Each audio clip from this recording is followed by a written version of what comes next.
आप देख रहे हैं एनएमटी न्यूज और आपको रखे सबसे आगे।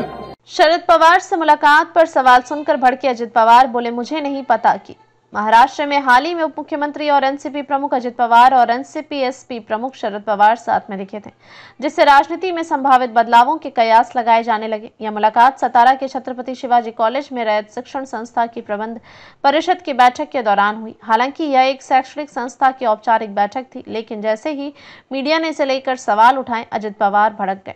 अजित पवार ने कहा, मुझे नहीं पता कि आप पुराने मुद्दे फिर क्यों उठा रहे हैं। यह संस्था सभी की है और साहिब शरद पवार इसके प्रमुख हैं। मुझे बैठक के लिए बुलाया गया था और इसलिए बैठक में शामिल होना मेरा कर्तव्य था।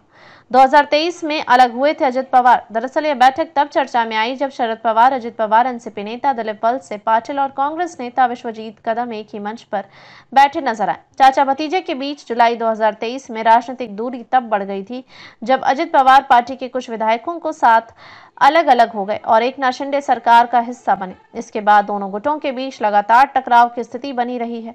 ऐसे में किसी भी सार्वजनिक मंच पर उनकी मौजूदगी चर्चा का विषय बन जाती है। सगाई समारोह में भी साथ नजर आए थे शरद पवार, अजित पवार। शरद पवार अजित रैयत शिक्षण संस्था के अध्यक्ष हैं, जिसकी स्थापना 1919 में कर्मवीर भाऊराव पाटिल ने की थी। इस हफ्ते यह दूसरी बार था जब दोनों नेता एक साथ नजर आए। इससे पहले शरद पवार अजित पवार के बेटे जय पवार की सगाई समारोह में भी पहुंचे थे।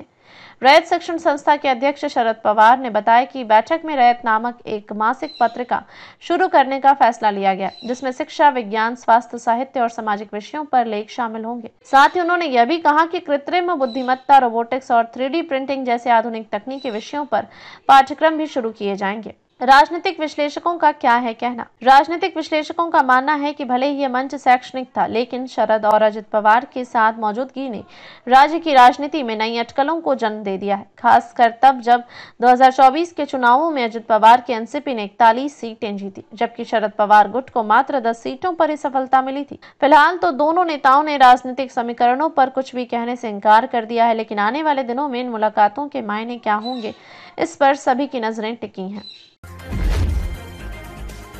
आप देख रहे हैं एनएमटी न्यूज और आपको रखे सबसे आगे।